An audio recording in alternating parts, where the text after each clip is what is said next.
मुकम्मल कोशिश की जा रही है कि जम्मू कश्मीर के रूरल इकोनॉमी को बढ़ावा मिले।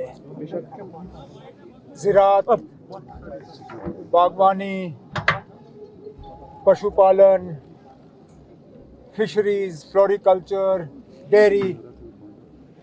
पिछले दिनों बजट के हवाले से जो हमने कुछ ऐलानात किए उसमें भी आपने देखा होगा एक खास फोकस जो है वो रूरल इकोनॉमी पर डाला गया है।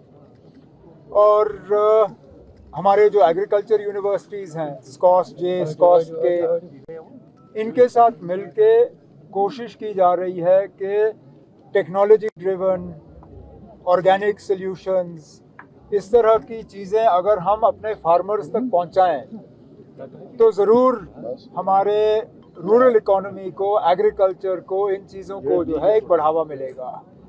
और ये आज की बात नहीं है। स्कॉस ने ये फेस्टिवल जो है ये 11वीं बार जो आज किया जा रहा है।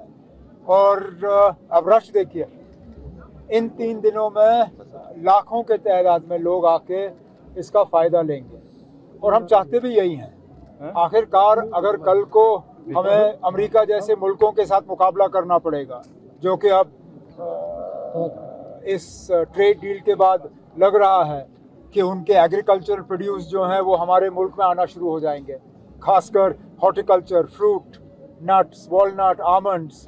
तो अगर हमें उनका मुकाबला करना होगा, कहीं ना कहीं हमें अपनी पैदावार, प्रोडक्टिविटी और क्वालिटी दोनों को इम्प्रूव करना होगा, जिसमें ये फेस्टिवल गोंगुल का ये एक बहुत जो है इम्पोर्टेंट रोल जो है वो अदा करती है। और सब आपने इंटरनेशनल बात की, जो ट्रेड हुआ है, क्या इसके बेनिफिट्स ही है या इसके कुछ नेगेटिव भी? ना, मुझे नहीं पता बाकी मुल्क में क्या बेनिफिट्स होंगे, लेकिन हमें तो फिलहाल नुकसान ही नज़र आ रहा है।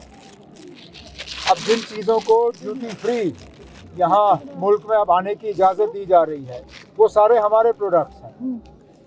आमंड, वॉलनट्स, एप्पल्स, सारे फ्रूट जो हैं, फ्रेश फ्रूट, ड्राई फ्रूट, वो तो जम्मू कश्मीर की पैदावार है, यहाँ की प्रोडक्ट्स हैं।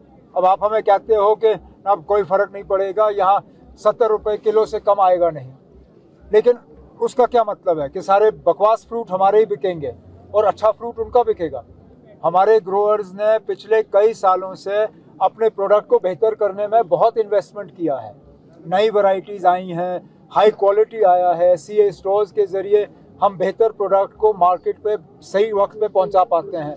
अब अगर आप हमें कहते हो कि अच्छी चीज़ें जो है बाहर से आएंगी और जो कम कीमत की चीज़ें हैं वो यहाँ से बिकनी चाहिए, वो तो हमारे ग्रोअर्स के साथ एक बहुत बड़ा मजाक है। हम तो चाहते हैं कि सबसे बेहतरीन प्रोडक्ट्स और हाई वैल्यू प्रोडक्ट्स जो हैं वो हमारे लोगों के बिकें।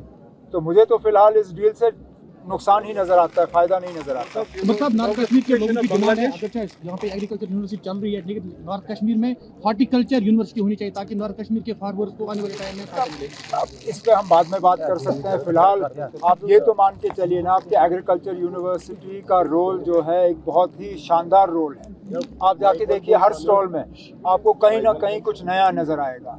और ये नहीं कि ना आप सारे जो हैं सीनियर और बड़े मतलब एस्टैब्लिश लोग हैं।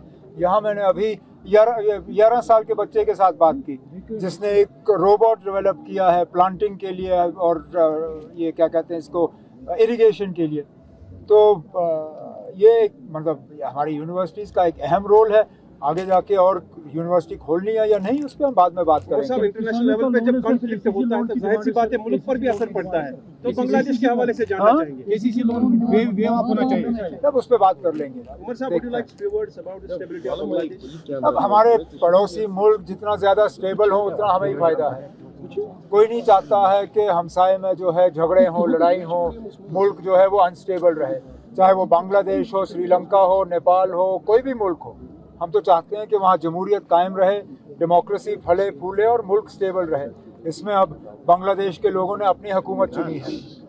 अब उम्मीद करते हैं कि हुकूमत बनने के बाद हमारे दोनों मुल्कों के रिश्ते जो बीच में उनमें थोड़ी सी खटास आ गई थी, वो रिश्ते अब दोबारा जो है वो सुधर जाएंगे।